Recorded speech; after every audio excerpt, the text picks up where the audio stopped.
आइए जानते हैं आज की कुछ अंतर्राष्ट्रीय खबरों को। पहले एक नजर आज की हेडलाइंस पर। बीपीएससी में अभिजीत ने पाई सफलता, बने राजस्व अधिकारी। प्रधानमंत्री आवास पर हुई बीजेपी नेताओं की बैठक, जेपी नड्डा सहित सभी महासचिवों ने लिया हिस्सा। ब्लैक फंगस इंजेक्शन का दुष्प्रभाव, विधायक शुक्ला बोले मरीजों की किडनी हो रही खराब। वैक्सीन की दोनों खुराक ले चुके यात्रियों को मिल सकती है आरटी-पीसीआर टेस्ट से आजादी। हरियाणा में 14 जून तक के लिए बढ़ाया गया लॉकडाउन, लेकिन शर्तों के साथ खुलेंगे मॉल, रेस्टोरेंट और बार। चीन की वैक्सीन पाक के लिए मुसीबत, इमरान खान खुद सऊदी और दूसरे अरब देशों को मनाने में जुटे, जनता पाकिस्तान सरकार से सवाल पूछ रही। हजारों लोगों की जान बचाने वाला बहादुर चूहा हुआ रिटायर। रिया चक्रवर्ती ने एनसीबी के सामने किया दावा, सुशांत के साथ बहन और जीजा लेते थे ड्रग्स। यामी गौतम की फोटो पर कमेंट करना विक्रांत मैसी को पराभारी, कंगना रनौत ने लगाई फटकार। और पहलवान सुशील कुमार को जेल में बंद, 2 बड़े गैंगस्टरों से है जान का खतरा।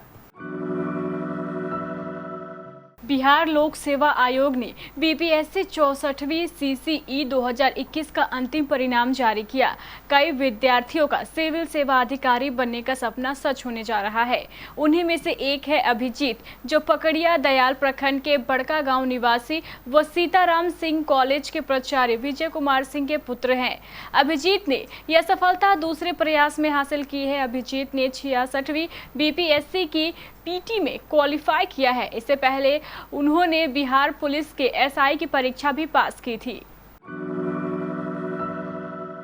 भारतीय जनता पार्टी में बैठकों का दौर जारी है। रविवार शाम बीजेपी अध्यक्ष जेपी नड्डा और सभी महासचिवों के साथ प्रधानमंत्री नरेंद्र मोदी ने बैठक की।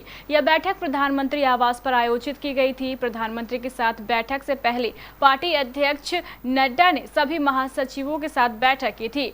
सभी राष्ट्रीय महासचिवों के साथ हुई बैठक को लेकर बताया जा रहा है कि ये बैठक 2 वजहों से हुई है। पहला ये कि बीजेपी ने कोरोना काल के दौरान सेवा ही संगठन कार्यक्रम चलाया है, जिसकी समीक्षा पार्टी की तरफ से की जा रही है। इसके अलावा अगले साल 6 राज्यों में विधानसभा चुनाव होने वाले हैं, जिनमें सबसे महत्वपूर्ण राज्य में से एक उत्तर प्रदेश भी शामिल है। बताते चले कि उत्तर प्रदेश के अलावा गुजरात, हिमाचल प्रदेश, उत्तराखंड, पंजाब और गोवा में चुनाव होने वाले हैं। रविवार को इंदौर में हुई जिला आपदा प्रबंध समिति की बैठक में कांग्रेस विधायक संजय शुक्ला ने ब्लैक फंगस के इलाज के लिए लगाए गए इंजेक्शनों के दुष्प्रभाव की शिकायत की। उन्होंने कहा है कि बीते दिनों विमान से इंदौर बुलाए गए ब्लैक फंगस के इंजेक्शन से मरीजों की किडनी खराब हो रही है। उन्होंने इन इंजेक्शनों को वापस भेजने की मांग की है। उधर मध्य प्रदेश के ही सागर से आई खबर में कहा गया है कि ब्लैक फंगस के इंजेक्शन लगाए जाने के बाद मरीजों ने बुखार व उल्टी की शिकायत की है। केंद्र सरकार परेशानी मुक्त घरेलू हवाई यात्रा को सक्षम करने और उन यात्रियों के लिए अनिवार्य आरटी-पीसीआर रिपोर्ट की व्यवस्था को खत्म करने के बारे में सोच रही है, जिन्होंने वैक्सीन की दोनों डोज ले ली है। केंद्रीय नागरिक उड्डयन मंत्री हरदीप सिंह पुरी ने न्यूज एजेंसी एएनआई को यह जानकारी दी है। उन्होंने कहा है कि स्वास्थ्य विभाग सहित कई मंत्रालयों और हितधारकों की एक संयुक्त टीम उन लोगों के लिए आरटी-पीसीआर परीक्षण के बिना हवाई यात्रा की अनुमति देने पर अंतिम निर्णय लेने के लिए चर्चा कर रही है, जिन्होंने वैक्सीन की दोनों खुराक प्राप्त की है। उन्होंने कहा है कि यह निर्णय अकेले एमओसीए द्वारा नहीं लिया जाएगा। सरकार के साथ काम कर रहे स्वास्थ्य विशेषज्ञों सहित नोडल एजेंसियां भी यात्रियों के हित में निर्णय लेने में योगदान देंगी।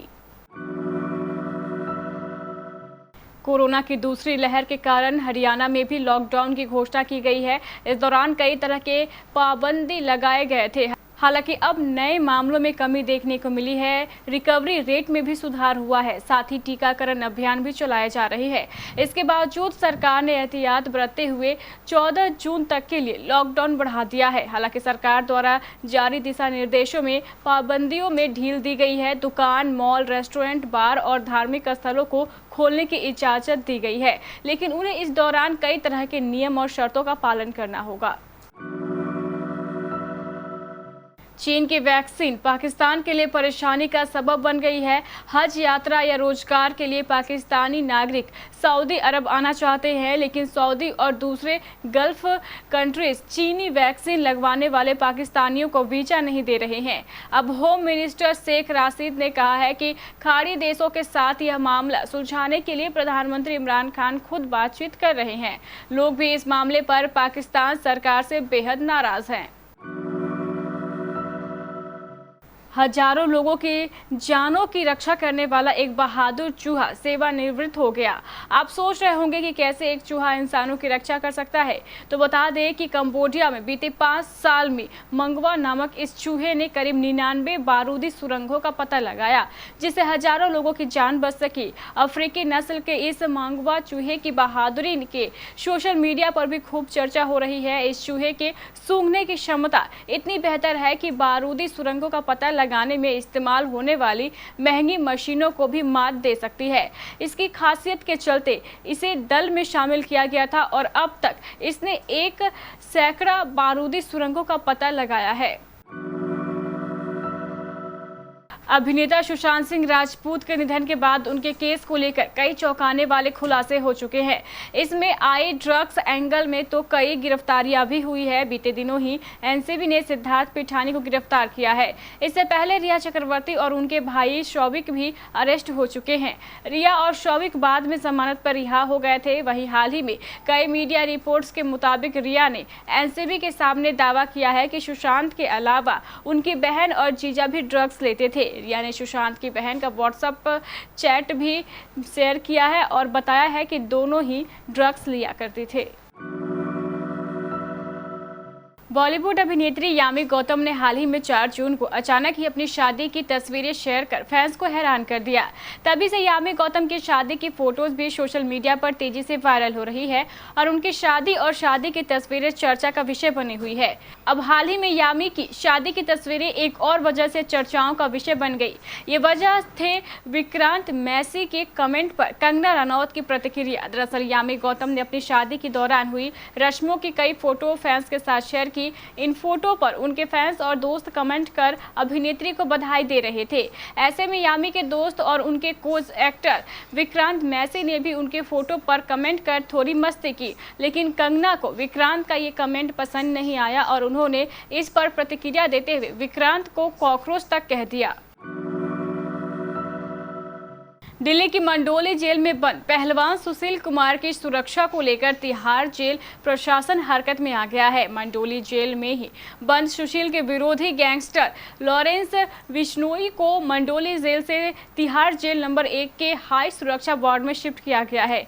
तिहाड़ जेल प्रशासन सुशील के विरोधी एक अन्य गैंगस्टर संपत नेहरा, जो फिलहाल मंडोली जेल नंबर 15 के वार्ड नंबर 4 में बंद है, को भी सोमवार यानी आज तिहाड़ जेल में शिफ्ट कर सकती है। तिहाड़ जेल प्रशासन ने सुशील कुमार की सुरक्षा को लेकर यह फैसला किया है।